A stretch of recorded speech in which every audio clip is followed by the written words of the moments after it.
those people. Don't just call. Still thinking.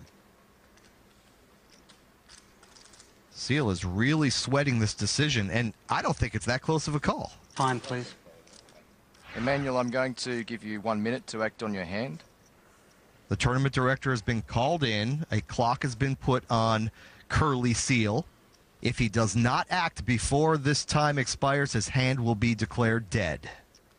He's got about 45 seconds. Cool.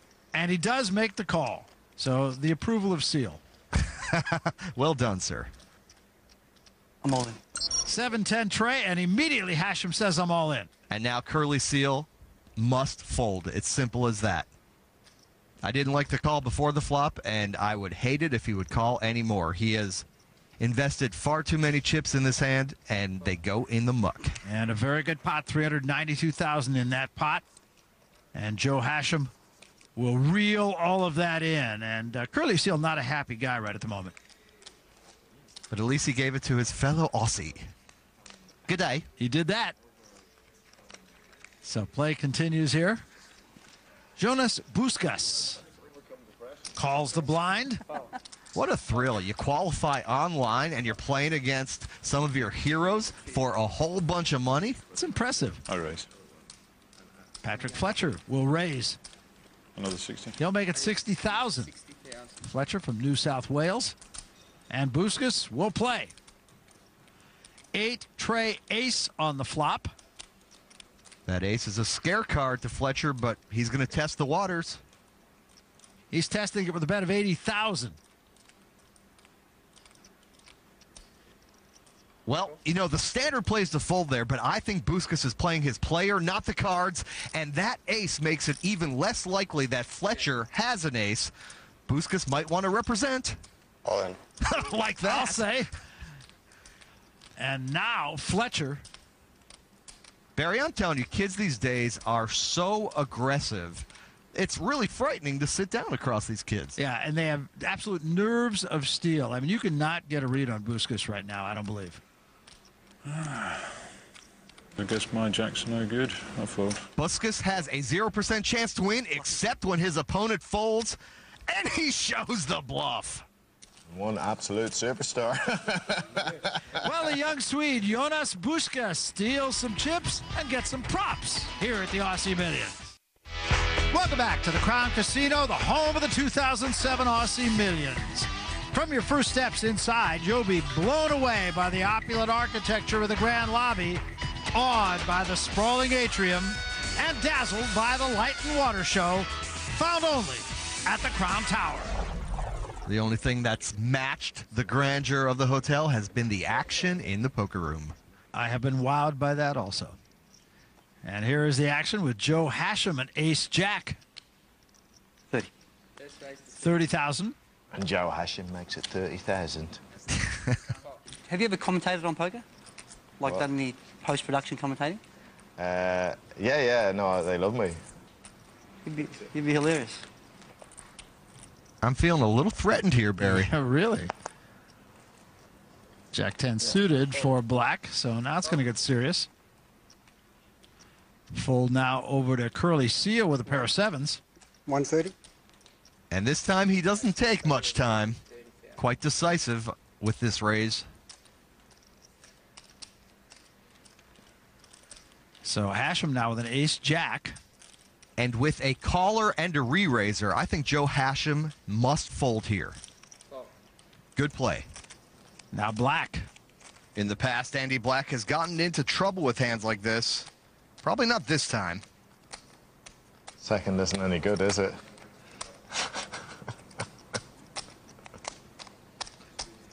And I very nearly raised you. Could be the moment, eh? It's been on everyone's mind. It's been on everybody's mind. Should I give the fans what they want? What they need. They won't go home satisfied. Andy Black able to calm his inner demons this time. It's just not me when it happens. That's the thing. Who is it? You know, I keep trying to find this guy who blows up, but he's never around. You know, he just appears out of nowhere, you know. Where does he come from? Well, Andy Black's high-profile blow-ups have occurred all around the world. Will he blow up here at the Aussie Millions? He certainly hopes not. Yeah, my name is Andrew Black, and I'm an erstwhile poker player. Some people think I'm a complete maniac, and other people think that I'm a complete maniac. He can be maniacal and kind of like, you buckle up your seatbelt and hope for the best. I seem quite famous for doing a lot of very high-profile blow-ups. Andy Black. He makes Mike Madison blow-ups look good. I've been trying to get under that, and that's been a very painful process. Just trying to be honest with myself as to the reasons why I blow up. You know, prepare my mind so my concentration remains more consistent for the game of poker. I will do about 2 hours of meditation, an hour of Buddhist study, 40 minutes of exercise, and then another 20 minutes of reflection. That kind of combination just works for me. I've been developing it gradually over a period, but I put it into full swing for this Aussie Millions, and I came and I won the first tournament I played in. I won the Omaha, and now I've obviously gone deep in this tournament. People who know me well know that if only I could pick up a bit of consistency and avoid the blow-up, you know, it's pretty tough to play against me. Sometimes a poker player's greatest opponent is himself. Thus far, Andy Black has been a pretty good advocate for Andy Black. Yeah, he's been great to watch. Right now, let's go down to our honor tables. Christy Gaze is all in versus Patrick Antonius and in dominating position. The girl went to one, so she started crying. Her pocket tens over here's 8-7 of clubs. Well, Antonius has a very slim chance here to draw out. She has flopped a full house. He'll need runner, runner, runner, runner, and it doesn't happen. Wow, well, Christy Gaze, she doesn't have to cry. It's her party, and she's not going to cry. As Christy Gaze rakes it in, 703,000 in that pot. Meanwhile, at another table, a familiar face of Jimmy Fricke, who after tearing it up at our feature table has found some hard times. He's currently all in versus Geralamos Vulgaris and behind with only 2 cards to come. Looking for a 10-8 or spade, and he got the spade. But Vulgaris has outs, 7 or queen. It is a 6 of diamonds. Fricke told us that he loves playing against pros because he considers them weak and tight.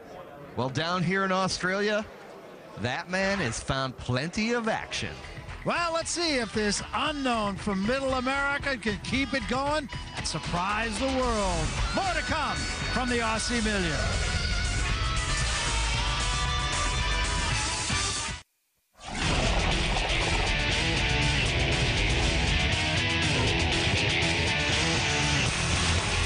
Welcome back to the Aussie Millions, presented by FullTiltPoker.net. I'm Barry Tompkins alongside Michael Koenig. When we went to break, we saw Geralamos Vulgaris lose his place as chip leader. The new chip leader, Mark Karam. He's up to nearly 1.5 million chips. Remember, our players started here with 20,000 per person. And there's only 28 of them left. 533,571 is the average chip stack. And as you see, Mark Karam, almost $1.5 million